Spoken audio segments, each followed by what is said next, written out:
Hey, what's up, guys? Hey, welcome back here to the show. And let's go take a look here and see what it's like to start up a new save again. Now, I'm warning you, it's been a couple months since I've done this, so we'll see if I know what I'm doing. First of all, again, I've got to say that this Mustermann 23 skin is like totally awesome. So props to the person who made that because I'm really impressed. Okay, so here we're looking at this region, the 23.4 database. As you can see, I'm not going to put in any of the Dave INCID stuff. I'm not putting in, like, a lot of these aren't even for the right database and stuff. We're not going to put them in at all.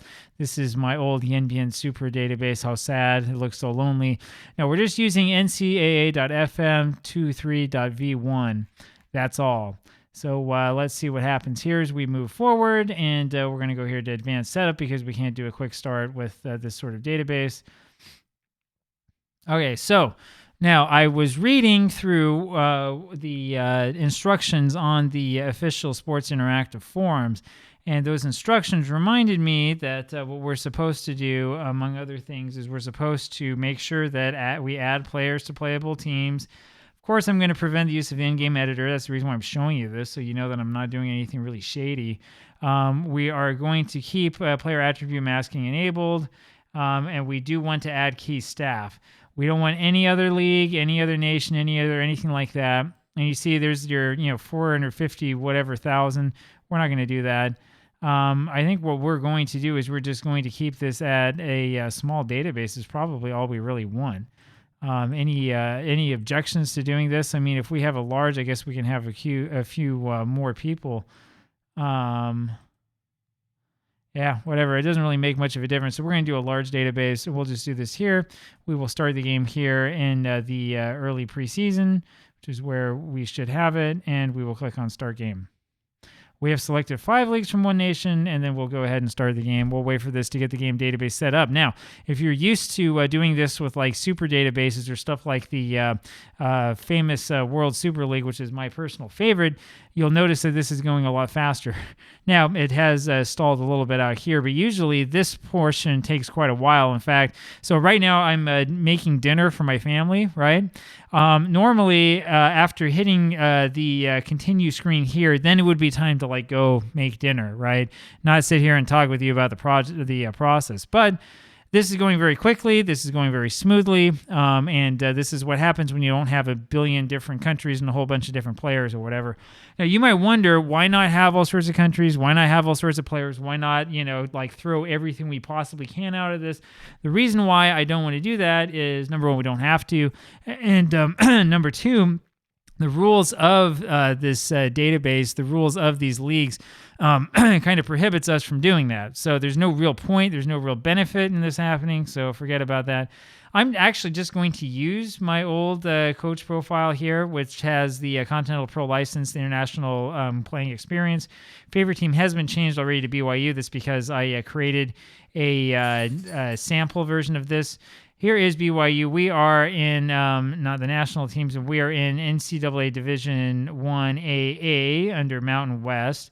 So you can see this is tier 1, 2, 3, 4, and 5. It goes all the way down here to like the Ivy League. And so if you really want, we could go here and go play with Harvard, but we're not going to do that. We're going to go back over here. We're going to go to Mountain West. We're going to go to BYU. BYU is predicted to finish second. We have a stadium with 63,000 seats, a little bit over that, Lavelle Edwards Stadium. I remember back when it was Cougar Stadium and it had 66,000. So, I know that they've done renovation. And we're going to go over here to managerial style. Again, we are going to keep this a youth development, might as well. And we're just going to do this as full and that at full, so we don't have to worry about this stuff. We don't have players doing stupid things with us. And then we'll click on confirm, and then we have our next screen. And so this is kind of where the save will really begin and where all of the action is going to start. So there you have it. That's how fast it took. This is what I'm timing this. It took a little bit under 5 minutes, and that included all sorts of like wacky things that I was doing at the beginning as well. So we do have President Worthen is the president of the school, which is very realistic and very true. Our director of football is Tom Holmoy, who I think is actually that person. We do have, despite the fact that this is a college, we do have a transfer budget. We do have a wage budget because, I mean, it's Football Manager, right? There are a couple of things to know about this save in general, and we will get into them in the future. We're not going to worry about this right yet. As you can see, of course, I haven't put in the new faces. We will put in the new faces and make a whole bunch of changes. Oh, we have Son Hyun Taek. So we have a Korean player, which is always what we want to see. This is what they want me to do. Basically, they don't want to have a bunch of guys who are old. And yes, we do have players who are older on here. We have to work within the wage budget, and we have to grow the club's reputation. We got to sign players under 23 for the first team. And we're hoping to finish in the top 1 places of the NCAA non-conference schedule, which will be interesting. We want to reach the proper college cup and challenge for the early season tournaments. They're not even asking for us to perhaps actually win the league and win promotion. Now, the supporters really want us to win promotion. And if we play against Utah, which we probably will, we need to be able to win that. Okay, so we will have a press conference. We're not going to do a inter-squad.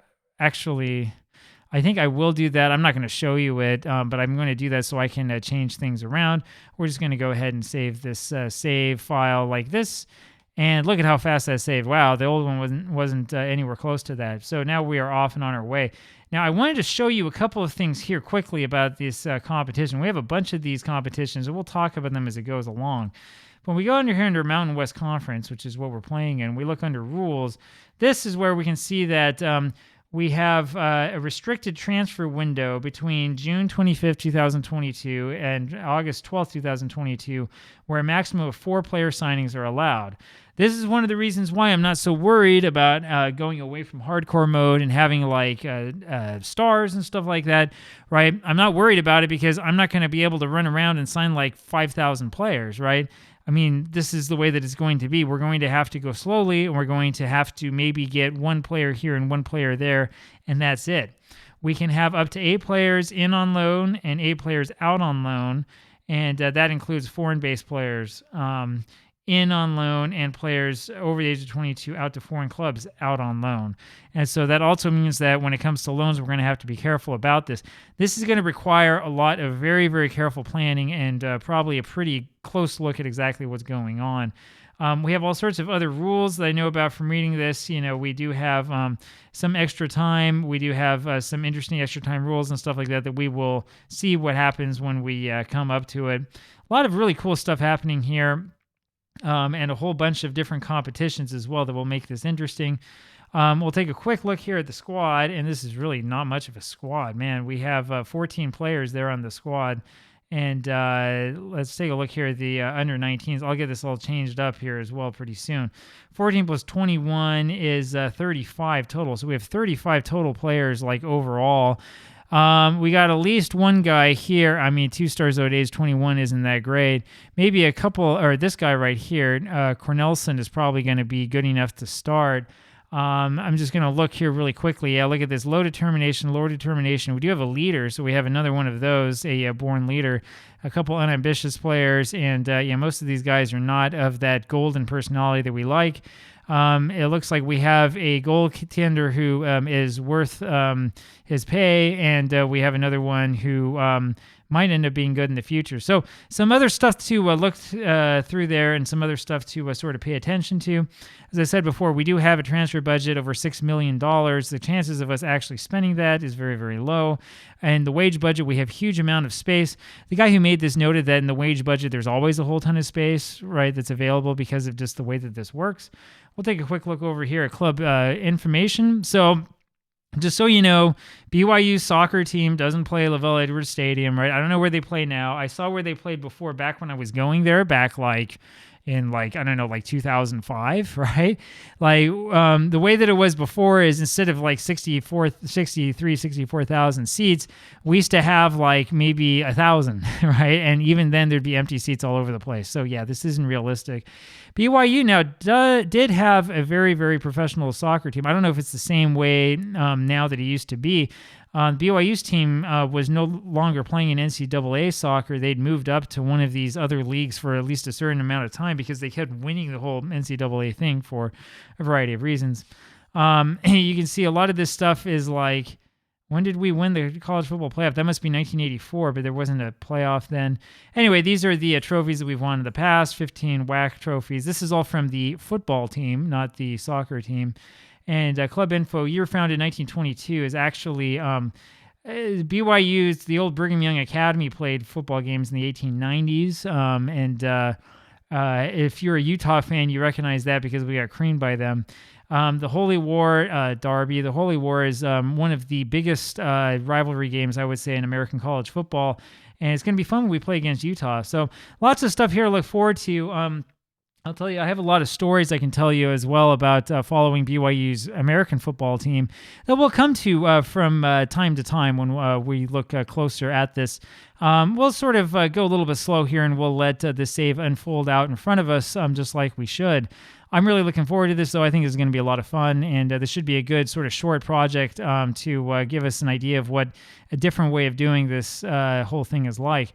Anyway, in the meantime, I think the first thing I'm going to do is I'm going to go take a look at tactics and what we're going to use, what we're going to download and cheat by using, because I can't be bothered, right? After we take a look at tactics and those ideas, then I'll make sure that we have all of our pictures put in, and then we can get straight over to games. So that's the plan for the future. We'll have probably like 1 or 2 videos, and then we'll start with the first game, something like that. Anyway, hope you stick around. Hope you enjoy it. Bye.